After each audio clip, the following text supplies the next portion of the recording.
Madam Witness, anong klaseng bag ang pinaglagyan ng pera kung maalala po ninyo? Sa pagkaalala ko po, isang mahabang malaking bag po siya. Para pong gym bag.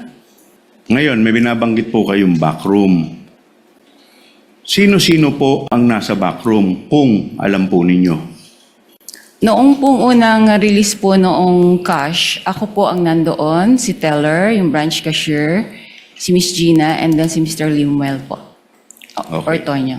So pagdating ninyo sa backroom, ano na po yung mga sumunod na pangyayari kung meron man po?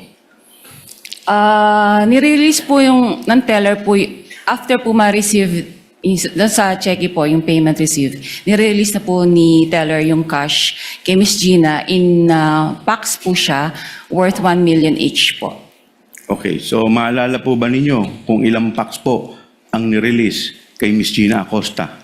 Bali 125 packs po yun. 125 packs.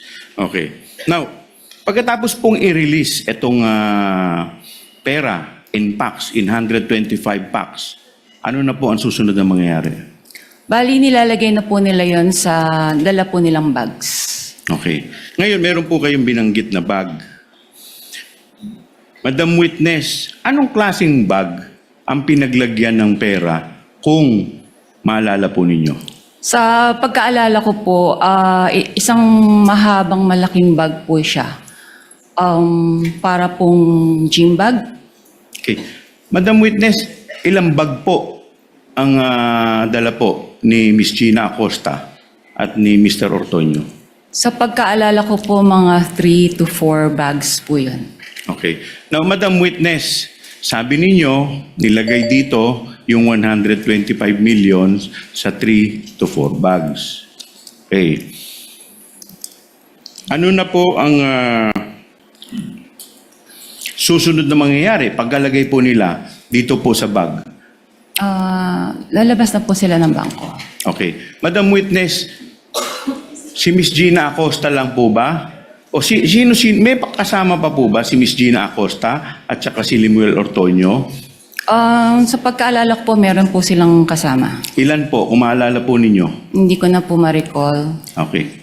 Now, Madam Witness, ang tanong ko po sa inyo, paglabas po nila, meron po ba sa bangko na empleyado na tumulong sa kanila para bitbitin po itong bag, kung meron man po? Wala po, sir. Bakit po wala?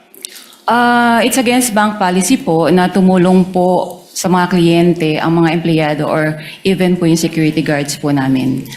Bakit po yun against sa bank policy, Madam Witness? In case po na for safety and security measures din po, para po hands-off na po ang bangko once na ma-release na po yung physical cash po. Okay. Now, Madam Witness, ito pong huling tanong ko.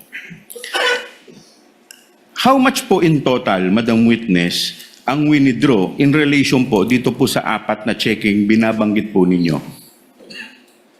Ang total po ng 4 na cheque, mga po siya, kalahating bilyon po.